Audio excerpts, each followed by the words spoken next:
Perkenalkan, nama saya Habib Akbar Purnomo. Di sini saya sebagai narator akan menjelaskan tema yang digunakan dan apa sih relevansinya dengan dunia game saat ini.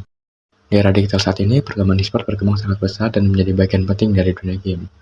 Dari turnamen besar, profesional, hingga peluang karir baru membuat banyak anak semakin tertarik untuk terjun lebih dalam ke dunia gaming. Namun, di balik meningkatnya minat anak terhadap game, ada tanggung jawab penting yang harus diperhatikan. Tema ini membahas pengaruh perkembangan e-sport terhadap minat anak dalam bermain game, serta bagaimana peran orang tua sangat dibutuhkan untuk menjaga keseimbangan antara hobi dan akademik. Dan bimbingan yang tepat, anak bisa menyalurkan minat bermain game secara positif tanpa mengabaikan akademik dan pendidikan. Melalui pembahasan ini, kita akan melihat bagaimana e-sport dapat menjadi peluang, tantangan, kolaborasi antara anak dan orang tua. Kita bermula pada seorang Rahmat. Dia adalah seorang anak yang sangat disegani oleh teman-temannya pada game Mobile Legends. Sampai suatu ketika, Rahmat bertemu dengan teman-temannya dan mengajaknya untuk mengikuti turnamen kecil-kecilan serta mengobrolkan tentang e-sport.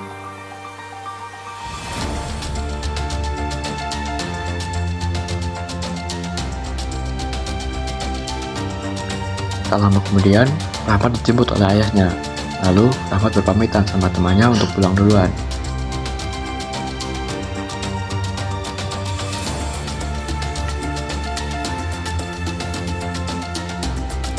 Sampainya Rahmat di rumah, Rahmat ingin membahas e-sport dengan ayahnya, dan juga minta restu untuk diperbolehkan mengambil jalur e-sport. Saat meminta restu, respon sang ayah marah besar, karena di mata seorang ayah, e-sport hanya membuang-buang waktu.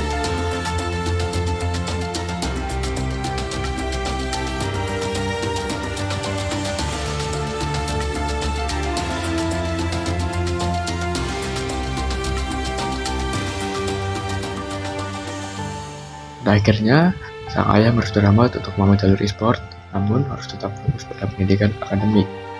Dan sang ayah akan terus membantu sang anak dengan cara mengingatkan untuk tetap belajar, tidak hanya bermain game, dan memberi pelajaran bagaimana cara menangani kekalahan dan semangat, serta membantu menuntut belajar harian.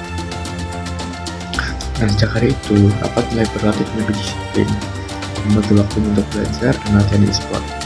Dan sang ayah berperan penting untuk mengingatkan belajar serta mengingatkan untuk istirahat. Berbekal dukungan dari ayahnya, Rahmat mimpi bisa tercapai dengan tanggung jawab. Besok, saat di sekolah, Rahmat menjelaskan ke temannya bahwasannya dia direstui oleh sang ayah untuk ke jalur e-sport. Rahmat berniat memberitahu kabar baik ini sepulang sekolah. Dan pulang sekolah pun berbunyi, Rahmat dan teman-temannya berkumpul untuk mendengarkan kabar baik dari Rahmat. Setelah mendengar kabar baik dari Rahmat, teman-temannya ini beserta Rahmat langsung daftar turnamen kecil-kecilan yang diadakan dari sekolah mereka. Hari pertandingan pun tiba dan atmosfer arena langsung membakar semangat Rahmat. Bahkan demi laga, ia lewati dengan permainan yang semakin matang, hingga timnya akhirnya mencapai final.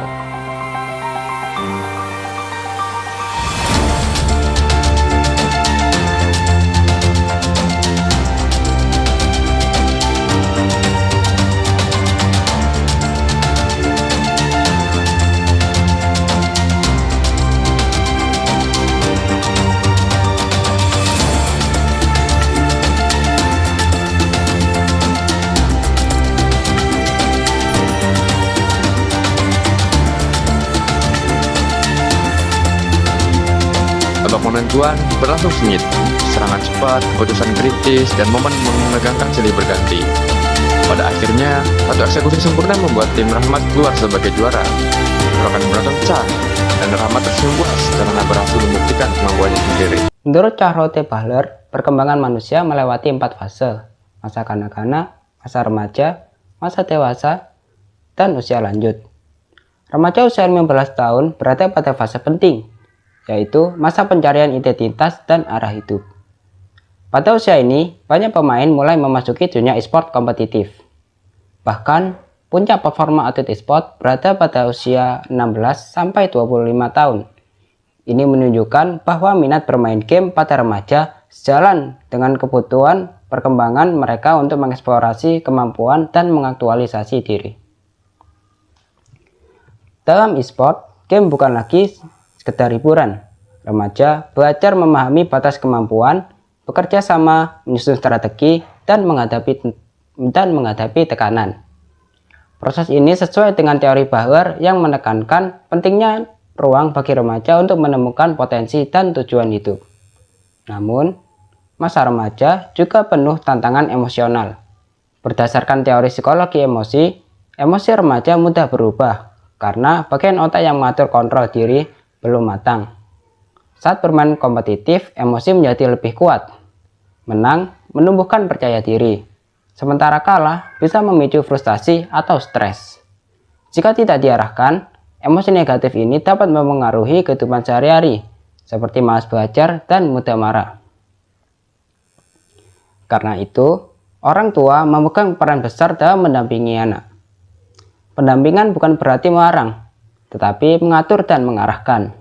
Orang tua dapat melakukan antara lain, mengawasi jam belajar agar tidak mengganggu sekolah, membantu mengatur jadwal harian agar waktu belajar dan bermain tetap seimbang, mengajak anak membicarakan emosinya setelah bermain, mengajarkan cara menghadapi kekalahan dengan sehat, dan yang terakhir, memberi apresiasi ketika anak menunjukkan perkembangan